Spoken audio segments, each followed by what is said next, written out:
जहां पर भूपेंद्र सिंह की तरफ से प्रेस कॉन्फ्रेंस की जा रही है। क्या कुछ कह रहे, सुनवाते हैं आपको।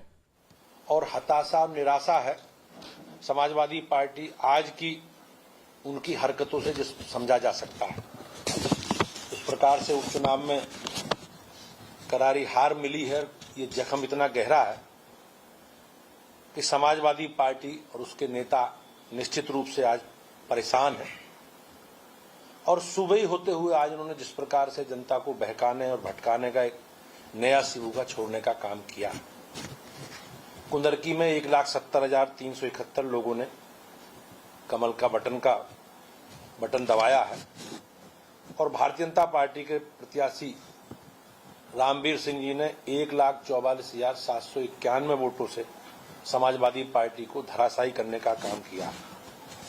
उसी प्रकार से आपने देखा होगा करहल में भी समाजवादी पार्टी का वोट प्रतिशत भी कम हुआ है और जीत का अंतर भी उनका बहुत न्यूनतम कम हुआ है।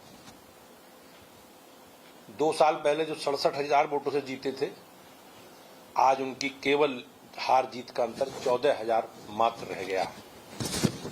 और सीसामऊ में भी जिस प्रकार से विधानसभा लोकसभा के परिणाम आए थे विधानसभा में, उसमें भी जीत का अंतर बहुत कम हुआ है।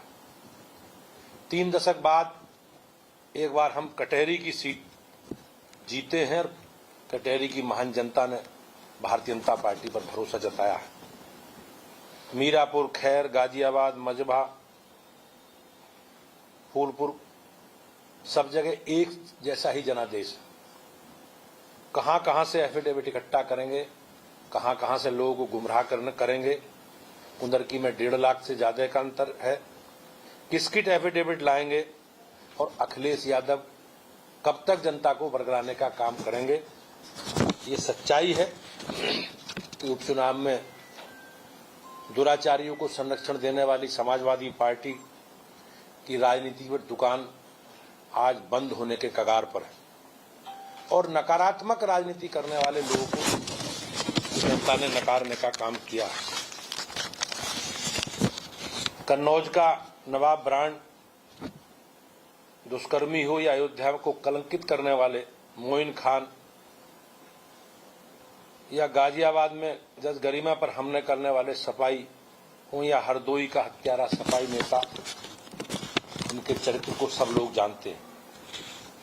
करहल में जिस प्रकार से एक दलित बेटी की हत्या की गई है क्योंकि वो भारतीय जनता पार्टी की वोटर थी और उन्होंने भारतीय जनता पार्टी के पक्ष में मतदान करने के लिए कहा था, और जिस प्रकार से वीडियो में उनके माता पिताजी ने भी इस वक्तव्य को दोहराया है। और फूलपुर में भी मतगणना के समय जिस प्रकार से समाजवादी पार्टी के लोगों ने हंगामा किया, वो कहीं ना कहीं उनके चरित्र को, उनके स्वभाव को प्रदर्शित करता है। सपा के साफ होने का स्पष्ट संकेत है कि ये लूट झूठ की पॉलिटिक्स के अंत की घोषणा है।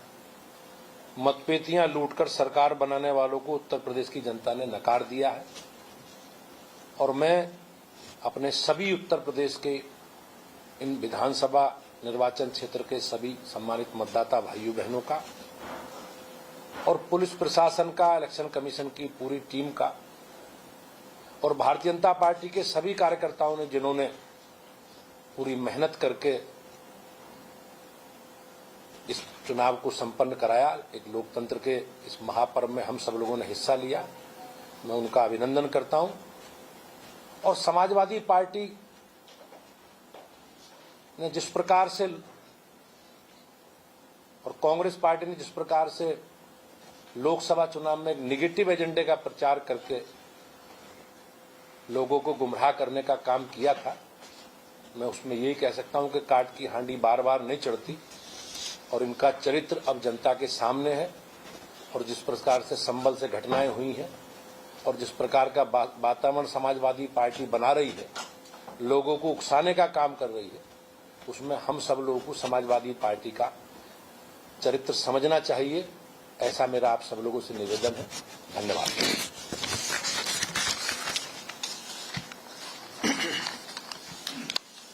धन्यवाद। तो तमाम जो आरोप विपक्ष की तरफ से लगाए जा रहे थे उनका जवाब यहां पर बीजेपी की तरफ से दिया गया। उत्तर प्रदेश के बीजेपी अध्यक्ष भूपेंद्र चौधरी की तरफ से, उनकी तरफ से कहा कि विपक्ष में हार की हताशा है और साथ ही साथ उनकी तरफ से मतदाताओं का और साथ ही साथ कार्यकर्ताओं और तमाम संगठन के लोगों का धन्यवाद वो करते हुए नजर आए। और वहीं यूपी उपचुनाव के नतीजों को लेकर